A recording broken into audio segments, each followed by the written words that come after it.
E fala pessoal, seja bem-vindo a mais um vídeo. No vídeo de hoje vamos ver aí que o Botafogo está na final da Libertadores, hein? Momento histórico pro Botafogo, grande final e contra um time brasileiro, né? E o Botafogo chega como favorito. E aí pessoal, ficou interessado? Quer saber tudo que a mídia falou, a mídia rasgando elogios ao time do Botafogo e muito mais? Então assiste esse vídeo. Até o... Botafogo e Vasco estão se preparando para o clássico. Gente, é semana que vem, terça-feira. Enquanto o Cruz Maltino segue na luta por uma vaga na Libertadores... Repete pra mim, por favor. Repete pra mim. Vou ler de novo. Lê de novo aí, por favor. Eu queria, por favor, antes que você deixasse no close, no sorriso de Lucas Pedrosa, enquanto eu faço a leitura do texto. Enquanto o Cruz Maltino luta por uma vaga na Libertadores da América, o meu fogão vem embalado por uma classificação na final da mesma competição. Rodou. Tem como dividir a tela, eu e ele? Pressão zero pro Vasco da Gama. Hã? Pressão zero. Eu gosto assim, vou cortar, vou mandar lá no vestiário. Pressão zero. Pressão zero no sentido de que a obrigação não é nossa, não. A obrigação é de vocês Isso mesmo. eu concordo. Entendeu? A obrigação é de vocês. Qual é o melhor time do Brasil? Botafogo. Qual é o melhor time da América do Sul? Botafogo. Quem tá na final da Libertadores? Botafogo. Quem tem os craques da seleção brasileira? Botafogo. Pressão zero pro Vasco. Obrigação só tem uma. Dar comida pra minhas filhas. Ô, garoto, não vem jogar essa bigorna aqui na minha cabeça, não, cara. Vocês são, olha, vocês são tudo cobra criada, né? Aí fica querendo inverter o... Eu já conheço. Jogar a responsabilidade no colo do Botafogo. Do melhor time. Sabe por que eu não vou xingar você? Vai ser onde o jogo? Newton Santos. Vai jogar em casa Pô, ainda, aí é obrigação, não tem jeito. Depois de tudo isso que o Pedrosa falou, Eu só ainda não jogar vou no xingar tapetinho. você, porque você frequentemente fala isso nesse programa. Que o Botafogo é... É mentira? Você não tá falando isso só agora. Lógico que não. Você fala isso toda hora, defende meu fogão. É Às vezes 70% fica me Botafogo. implicando, com certeza. Mas, ô Lucas Pedrosa, como você enfrentaria o Botafogo? Lembrando que agora o Vasco busca uma vaga na Libertadores. É isso? Internamente é isso? Com certeza. Sem Então dúvida é alguma. isso, o Vasco busca uma vaga na Libertadores. Mas como você colocaria esse Vasco? Com medo. Uma boa resposta. A família do Paiê. Tá rindo o quê, gente? Ainda não, Ele ainda não. jogou tudo lá, que eu fiquei, gente...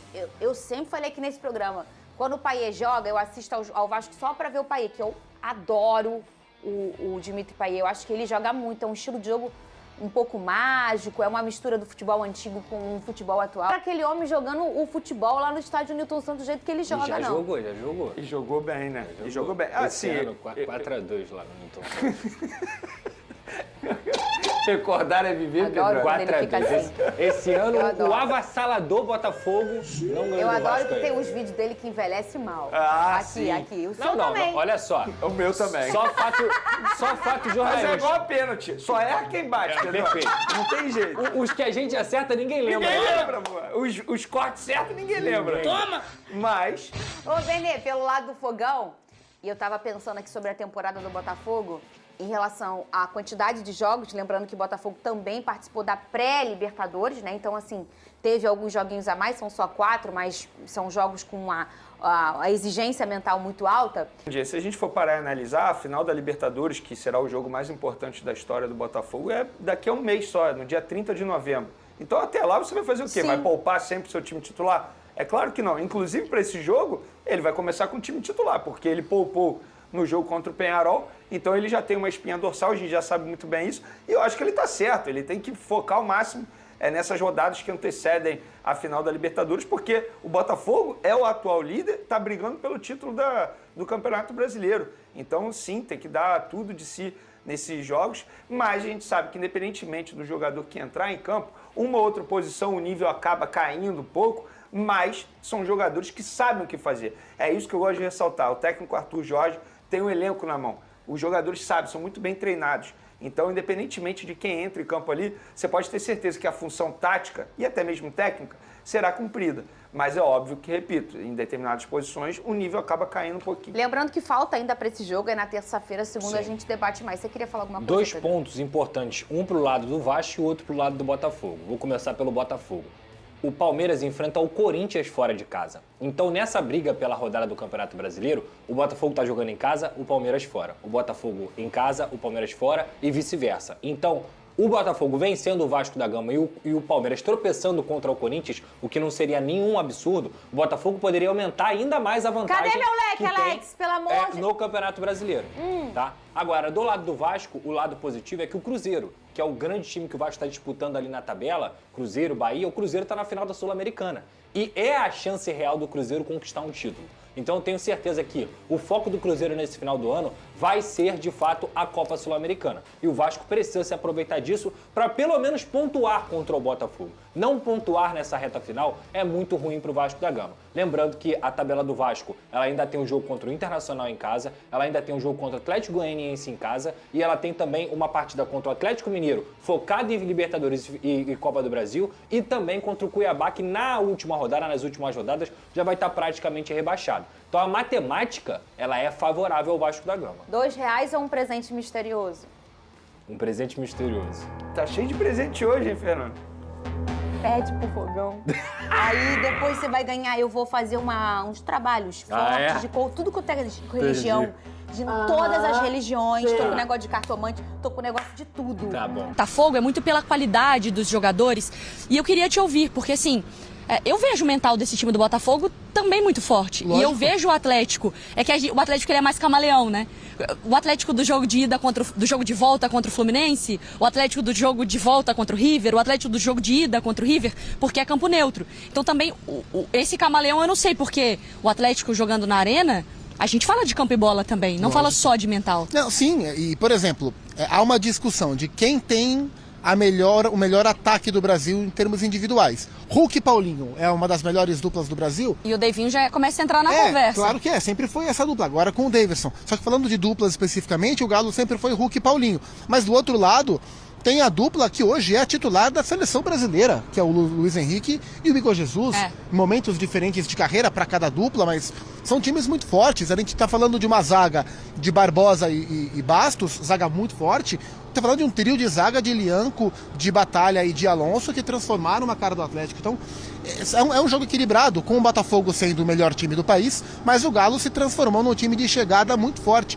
Natural que a discussão sobre o mental leve a conversa um pouco mais pro Galo, porque o Botafogo sempre esteve envolvido nas discussões sobre emocional.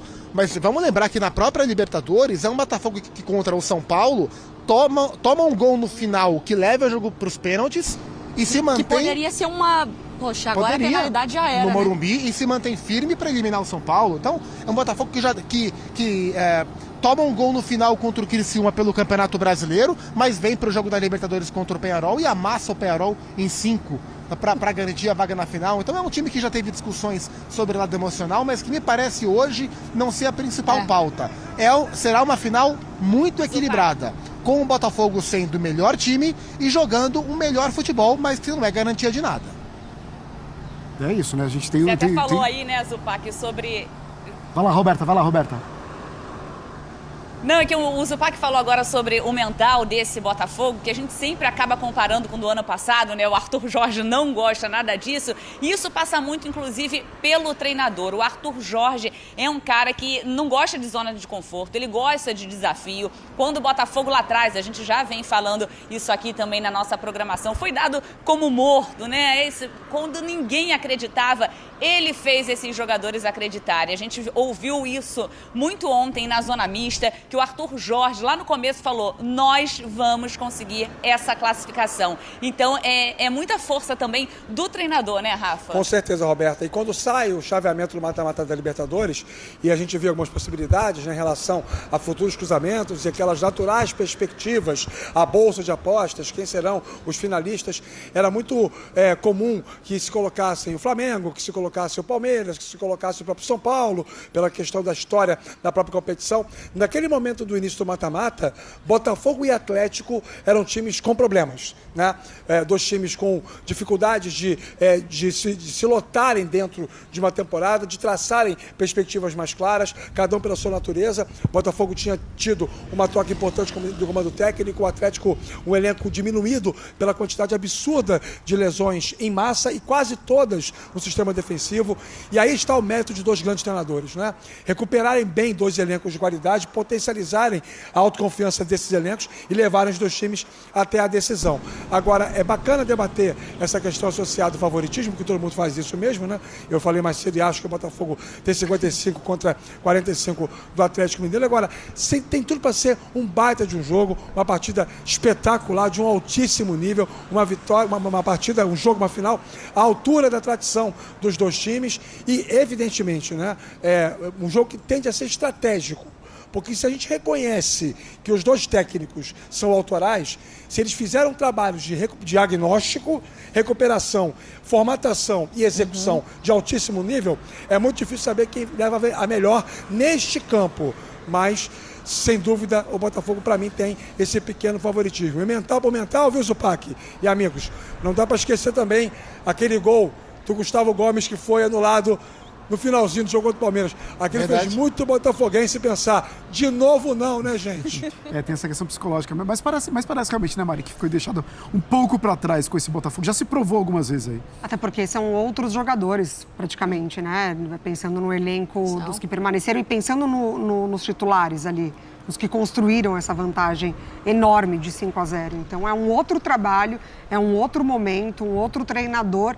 E é muito interessante, a gente está rodando as imagens das duas partidas aqui, né, em paralelo para o Fã de Esportes acompanhar, a comemoração com os treinadores, do grupo com os treinadores. Então dá para perceber ali como, de fato, isso foi construindo, passando por processos de dificuldade. No caso do Milito, com as lesões, de desencaixe de sistema, do Arthur também precisar manter muito firme essa ideia, né? Porque ele chega e no primeiro jogo dele, ele já lança esse Botafogo com 4 atacantes. Então ficou essa dúvida, calma, mas e o equilíbrio dessa equipe? Na altitude, não foi, Mari? Na altitude, e esse equilíbrio ele vai aparecendo justamente conforme o trabalho vai encaixando. Então, assim, dá para perceber processos nas duas equipes. E aí não dá nem pra gente discutir sobre não merecimento dessa final entre os dois. Mas vocês acham, Zupac, vocês acham, por exemplo, Mari e Zupac, vocês acham que essa questão de a gente ter a partida daqui a um mês, por exemplo, em um mês muita coisa pode acontecer. Vocês acham que isso pode ser algo ruim para as duas equipes, de certa maneira? Porque o momento das duas são muito bons. Os momentos são bons. E é importante a gente ainda colocar nessa conversa, Luciano, porque assim... Nesse um mês, o Atlético faz os 2 jogos de final de Copa do Brasil. Talvez isso mude o tom que chegue para a decisão da Libertadores. Talvez mais leve, com um título. Ou talvez com, a oportunidade da classificação para a Libertadores. Tem uma data FIFA no meio do caminho, com Tem convocação. uma data FIFA. O Botafogo, se eu não me engano, ele jogava com o Palmeiras no dia, na semana ali da Libertadores. Então também pode afetar o Campeonato Brasileiro. Tem Botafogo e Galo, então assim... A gente, olha que loucura, a gente fala de um mês, mas no futebol brasileiro isso dá em média 57 bilhões de jogos entre essas partidas. E a gente sabe o quanto que isso pode mudar. Há um mês, qual era o rótulo do Daverson no Galo? É o mesmo rótulo de hoje? Não, exatamente. Então um mês é tempo para muito jogador, não só para a lesão, isso claro também, a gente torce para que não, mas também, mas para os próprios jogadores mudarem os seus status de momento. Em uma temporada europeia, onde são menos jogos, um mês tem uma conotação. Em uma temporada como o futebol brasileiro, onde muita coisa acontece o tempo todo, um mês é capaz de mudar o status de um time, o status de um jogador. O Ramon Dias, há um mês, não era contestado. Hoje, tem gente que quer que o Ramon Dias sequer termine o ano no Corinthians, aqui no estádio El Cilindro. Então, um mês muda bastante. E a gente vai ter pauta para muita coisa. Eu tava hoje, só para passar para vocês, trazendo um pouquinho aqui da Argentina, eu tava lendo hoje os jornais, né, com a repercussão da definição da final brasileira. E todos os jornais, assim, ou as capas, tipo assim, La Plata, El Caminhão de Dinheiro e não sei o que, o sucesso do futebol brasileiro, como explicar o sucesso do futebol brasileiro. Mas eu acho também Claro que o dinheiro ajuda, claro que o investimento ajuda, mas é reduzir muito essa conversa. Quando a gente fala, Rafa, Roberta, por exemplo, do Botafogo, a gente fala de uma janela, claro, o Botafogo com dinheiro, com investimento, mas aproveitando os jogadores que estavam livres no mercado, mas jogadores certeiros, jogadores que chegaram e assumiram a posição. Tem time que gasta bilhões e não resolve nada da equipe. O Atlético, no meio da temporada, trazendo jogadores que mudaram a temporada para o Milito, com Fausto Vera, com o próprio Daverson, com o Lianco, o próprio Bernard, que chega, né, também nesse período. Então não é só a fase o dinheiro, o caminhão do dinheiro e é isso, resolveu. A hegemonia brasileira na Libertadores está ligada exatamente, principalmente à questão econômica. Mas não é aleatório aparecer Atlético e Botafogo nessa conversa. Antes de passar para eles, para pegar esse gancho, estava acompanhando e eu acho muito interessante quando a gente está aqui, a gente tentar perceber o que é que os jornalistas, os comentaristas da Argentina, de outros países, como eles analisam o futebol brasileiro. Eu acho isso legal trazer esse olhar para o programa. Eu estava acompanhando os comentários da ESPN aqui na Argentina após a definição da final. E é claro que essa hegemonia do futebol brasileiro foi pauta, mas eles trouxeram um olhar interessante, porque uma coisa assim, eles estarem se acostumando à hegemonia brasileira, falando dos times que sempre chegam. Então eles estavam mais acostumados à hegemonia brasileira com o Palmeiras, com o Flamengo, com eventualmente o Atlético Paranaense, que foi campeão de Sul-Americana e chegou à final de Libertadores. O que eles destacam agora é que essa hegemonia vai se colocando com times que não estavam acostumados a chegar. O caso do Fluminense, na última temporada, o Galo, que não chega a uma final de Libertadores desde que ganhou, há 11 anos, e agora o Botafogo, que jamais chegou. Então eles ampliam o olhar da hegemonia, do tipo, não são só os principais de chegada que estão chegando, todos estão chegando. De fato, estão ficando para trás. Esse é um olhar que eles trouxeram ontem nas análises. Não é só plata, mas tem trabalho também, não tem, Rafa? Tem, bastante. Mário, Zupac, companheiros no estúdio, Roberta Barroso aqui ao meu lado. Você não consegue fazer resultado na base da relação causa e consequência. Eu invisto, eu ganho. Não, isso não é uma questão direta. Você precisa desenvolver tecnicamente aquilo que você acredita ser o melhor. E quando se fala de trabalho, existem algumas formas de você montar boas equipes de futebol. E eu acho que o Botafogo, sim, alia bem essa história de investimentos certeiros com oportunidades de mercado. A gente conversou sobre isso com o Alessandro Brito ontem no pré-jogo, o head-scout do Botafogo. Ele falou justamente, né, sobre isso. O Alex Telles, por exemplo, foi contratado em 12 horas. Hoje também tem muita gente querendo jogar nesse Botafogo, né, Rafa? Você falou sobre isso com o Alessandro. No papo com a gente ontem, Roberta, eu perguntei para ele sobre isso e ele falou que é diferente hoje quando o Botafogo liga, né? Quando toca o telefone e alguém do Botafogo, a parada é diferente. Já há uma credibilidade maior. Aí você também vai trafegar pelo viés da instituição. Mas, assim, é importante dizer que o Botafogo faz bem as duas coisas, que é aproveitar a oportunidade de mercado com investimento e a oportunidade de mercado com liberdade de jogador, sem nenhum tipo de custo. E isso só é possível porque o head scout é muito bom.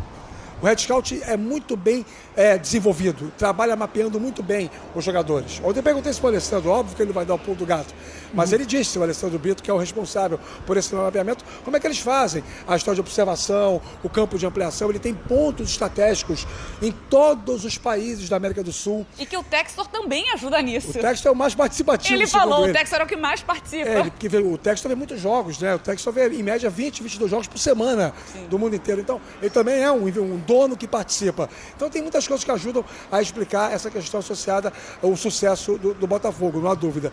Agora, é importante isso que vocês estão debatendo. A gente está debatendo aqui sobre a questão da final e o quanto que alguns elementos podem fazer a diferença. Novembro se tornou um mês disruptivo para as duas equipes. Ou seja, tanto para o Atlético quanto para o Botafogo, nós podemos ter o final de novembro, dia 30, com o êxtase absoluto ou aquela sensação de frustração por 2 campeonatos de parte a parte. É isso, né? Dia 30 de novembro, todo mundo colocando já na agenda aí para não perder. Ninguém vai perder, né? Ninguém vai perder. A gente tem uma final brasileira entre duas equipes aí, Botafogo e Galo. Senhores... Pois é, pessoal, tá aí mais um vídeo, né? O Botafogo que ontem cravou a sua classificação para a final da Copa Libertadores. Mas eu falo mesmo que o Botafogo cravou a sua ida para a final semana passada, quando fez os 5-0 no Newton Santos, né? Ontem poupou 5 jogadores, poupou muitos jogadores, 6 jogadores, né? Até o Almada tinha sido poupado até o segundo tempo. Então o Arthur Jorge poupou muitos jogadores, né? Não foi soberba, foi estratégia, né? Porque tinha 5 jogadores pendurados, principais jogadores dos times estavam pendurados com cartões amarelos, com essa regra da Conmebol patética, muito ruim, a qual prejudica uma semifinal como essa, né? Um jogo muito bom, um jogo muito bonito, foi prejudicado por não poder colocar todos os jogadores, porque os cartões não são zerados da semifinal para a final. Então, né, é isso. O Botafogo, mesmo perdendo por 3-1 no agregado, ficou 6-3, né? O Botafogo ainda conseguiu fazer um golzinho lá. Foi 6-3 no agregado para o time do Botafogo. E o Botafogo agora vai jogar contra o Galo, né? A final lá na Argentina. O Botafogo que agora tem um clássico pelo Campeonato Brasileiro, né? Tem um clássico pelo Campeonato Brasileiro contra o Vasco, né? No Newton Santos, terça-feira. E no sábado também joga no Newton Santos contra o Cuiabá. Esses são os 2 próximos jogos do Botafogo. E antes da final, pra vocês verem, antes da final da Libertadores, o Botafogo vai ter um confronto contra o próprio Atlético Mineiro, né? Partida válida pelo Campeonato Brasileiro. Então vai ter essa partida contra o Atlético Mineiro, vai jogar contra o Vitória, aí depois dia 30 joga contra o Atlético Mineiro novamente, dessa vez agora em definitivo, na final da Libertadores. Mas e aí? O que vocês acharam sobre a partida de ontem do Botafogo, do Glorioso, né? O que vocês acham aí, né? Quem são os principais responsáveis por essa derrota? Vocês acham que o Arthur Jorge fez bem em poupar esses jogadores, em segurar esses jogadores, não deixarem esses jogadores entrarem na pilha, não colocar esses jogadores em campo, né? Já que poderiam entrar em pilha e serem expulsos, né? É tanto que ainda o Almada entrou, mas ainda não estava pendurado, foi só poupado, né? E também o Barbosa, né? O Barbosa, se não me engano, o Barbosa também entrou. E é isso.